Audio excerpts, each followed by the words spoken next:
regreso a su espacio Voz para el Cambio, hoy miércoles, con el segmento Juventud y Emprendimiento.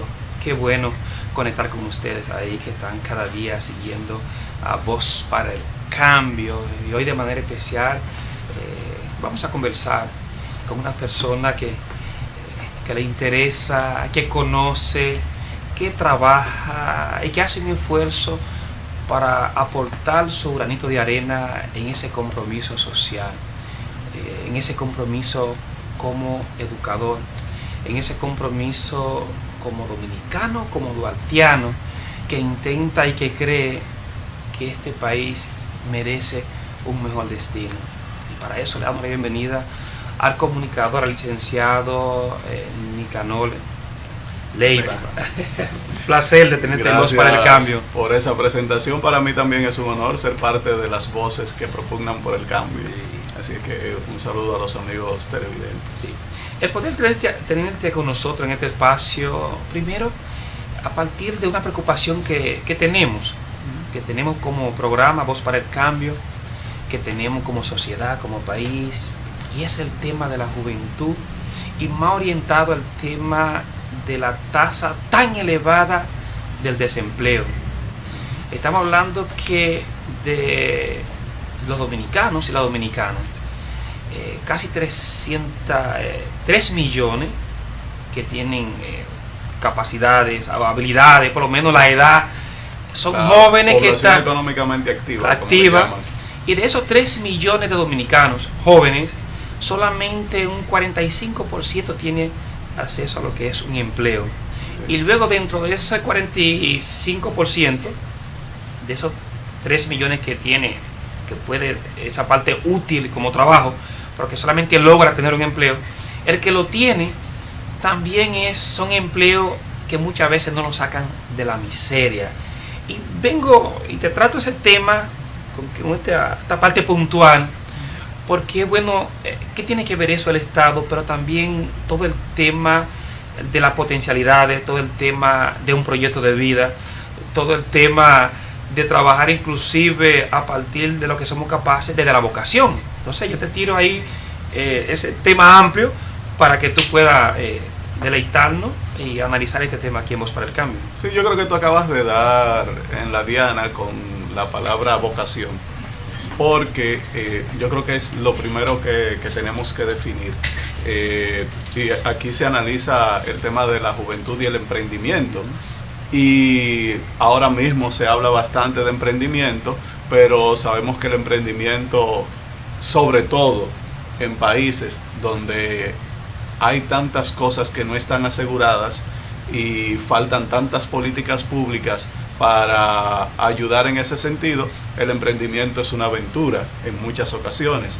En otros casos puede ser que esté bien pensado, que esté bien analizado, y de todas maneras se enfrenta a muchos imponderables. Pero ¿qué debe precisamente ya en estos días?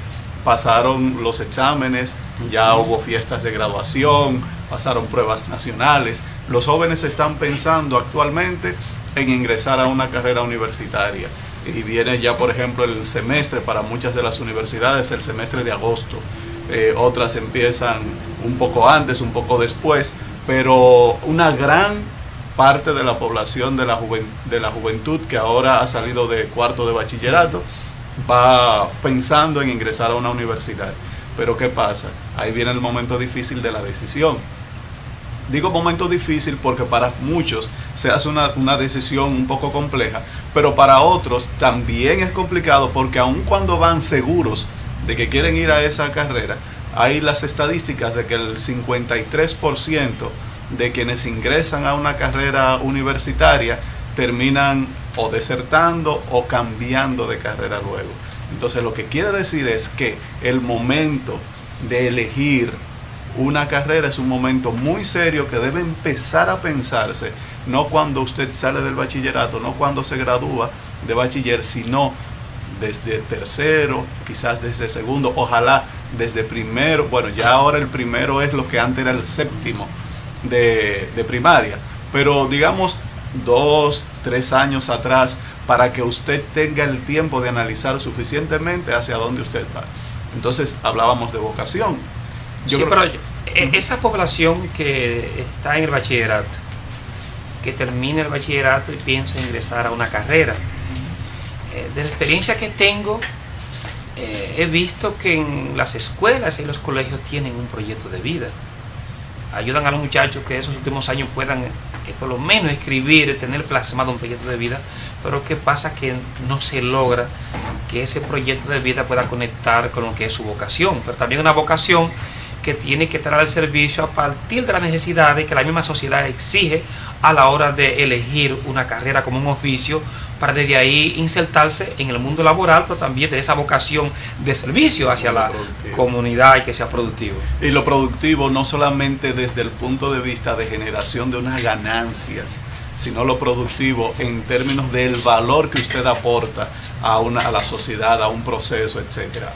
Por eso, yo creo que ese proceso que hablas de acompañamiento desde la escuela para la definición de un proyecto de vida y que muchas veces falla, es porque quizás los elementos que deben entrar en juego no han sido suficientemente analizados. Por eso hablábamos e insistíamos en el tema de vocación, porque lo primero que usted tiene que definir antes de definir carrera es su vocación, y la vocación no solamente son sus habilidades, las capacidades que usted tiene, los talentos que tiene, son también sus intereses, que van muy relacionados con su visión y sus valores con respecto a la vida. Entonces, según tus intereses, según tu vocación, tú puedes decidir, quizás, que tú no vas a una universidad, a lo mejor vas a un convento, a lo mejor vas a un seminario, vas a un noviciado si eres una chica, vas a la carrera militar, vas a la academia, vas al Conservatorio Nacional de Música, y a lo mejor si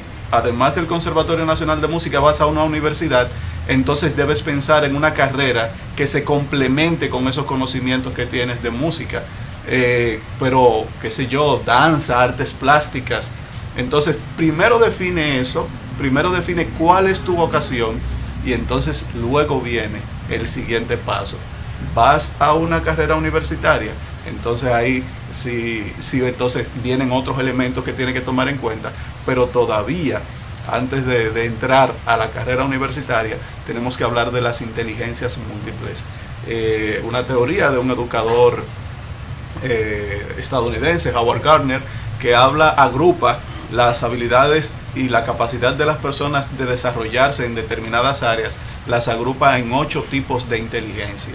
Y es muy importante que el joven que está pensando en definir ese proyecto de vida piense y sepa, domine cuáles son las inteligencias que posee. Por lo general tú dominas algunas 2, en las otras te va más o menos, y aparecerán también algunas 2 en las que definitivamente por ahí no tienes mucho que buscar. Pero ¿cómo lograr eso desde ese proceso de acompañamiento donde muchas veces los padres nos involucran?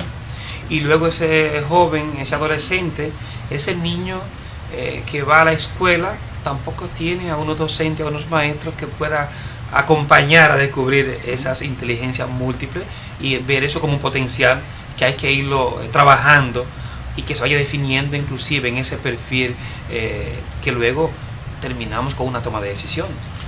La suerte es que en la actualidad hay mucha información. Ya la teoría de Gardner viene estudiándose incluso desde los 80.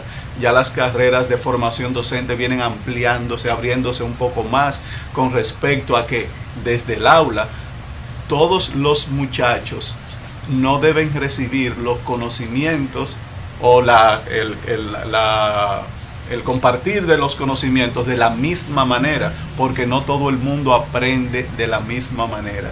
Y voy a aprovechar para promover la página launi.com.do, que formo parte de ese equipo.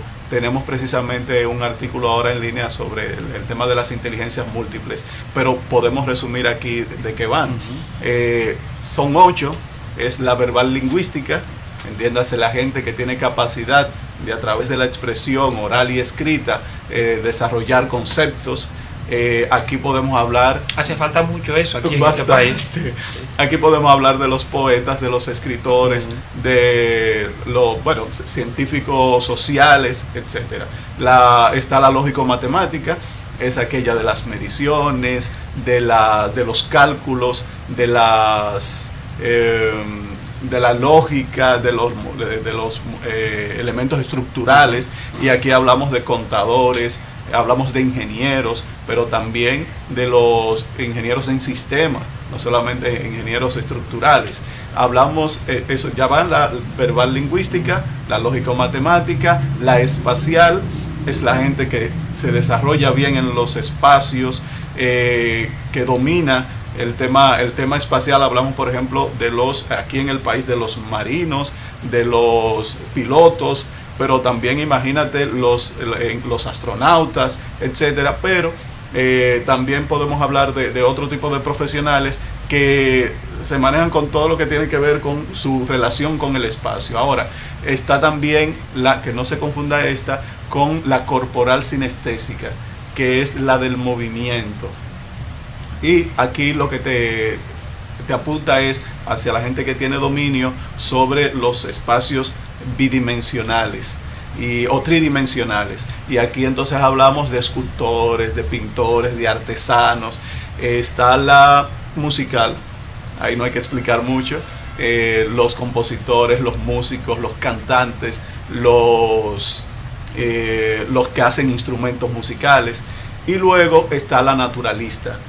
Es aquella que, para el que tiene tendencia a comprender los fenómenos naturales, la composición de los elementos de la naturaleza, de las creaciones de Dios, y también de las realizaciones del ser humano.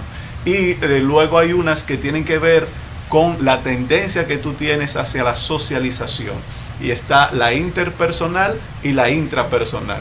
La interpersonal es la de aquellas personas que tienen capacidad de influir en otros, que tienen capacidad de diálogo, de conversación, de negociación. Y aquí, bueno, desde los profesores, los actores, los políticos.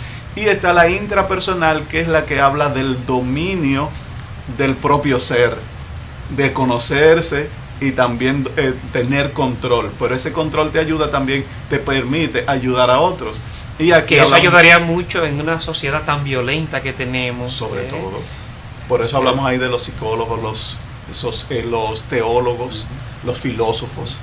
Y bueno, cuando tú logras saber dónde tú te ubicas en ese espectro, entonces tendrás mucho mayor facilidad, no solamente para saber lo que tú puedes hacer, sino también cómo aprendes en el aula. De eso se trata.